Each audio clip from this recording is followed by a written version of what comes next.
assignment, I'll always be 100 times better than you and your entire family put together. What is your plan after graduation? To work for someone like me? Huh? Dixon, who is a rich, spoiled man, spent his days spending and lavishing his father's money of bowling and women. He's proud and arrogant as well.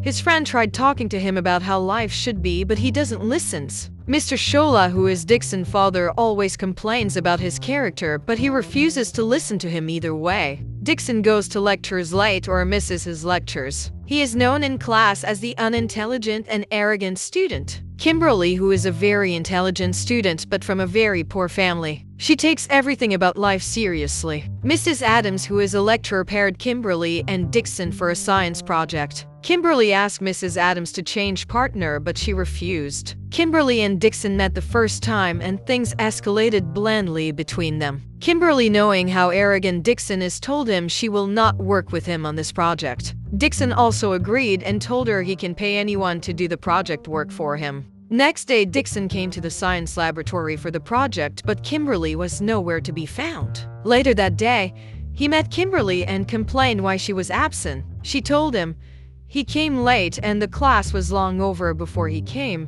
and therefore he didn't expect her to be waiting for him in the class. Effie's weeks after not working together on the project. Mrs. Adams told Kimberly that if both of them don't find middle ground to work, then they both will fail. This made Kimberly approach Dixon to work together, but Dixon told her he will pay.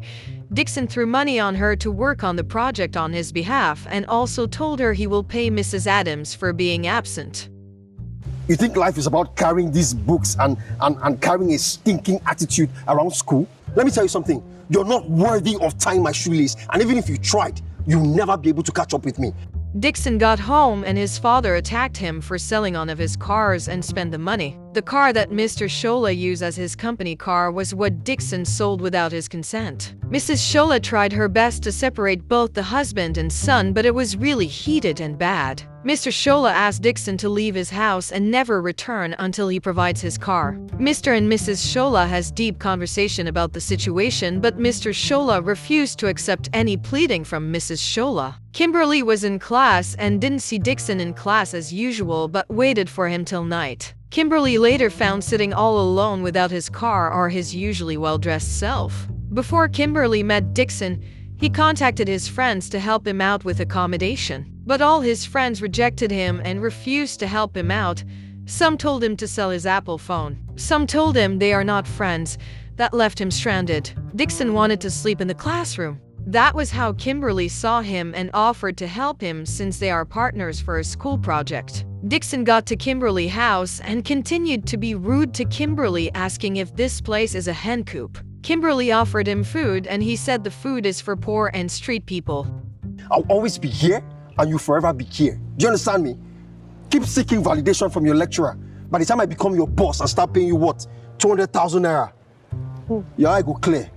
After a few days, Kimberly realized Dixon is dirty, lazy, proud, and arrogant who has refused to learn anything about life. Dixon plays games with the boys in the hood and refused to go to school due to lack of car and funds. Kimberly went there and insulted the life out of Dixon while the boys looked on shock. Kimberly told Dixon that the project is her final course to graduate and he is hindering that for her. If he is not ready to make his work because he is rich, she is not rich and has to fight for her life. Kimberly also gave Dixon the money he poured on her some months ago when he was rude to her. She pleaded with him to work together on the project for her and use the money for himself. Dixon started to learn things about the project and Kimberly was willing to teach him. She was doing it because of herself and wanted to graduate. After a few months, they proceeded to the laboratory and started practicing to get perfect.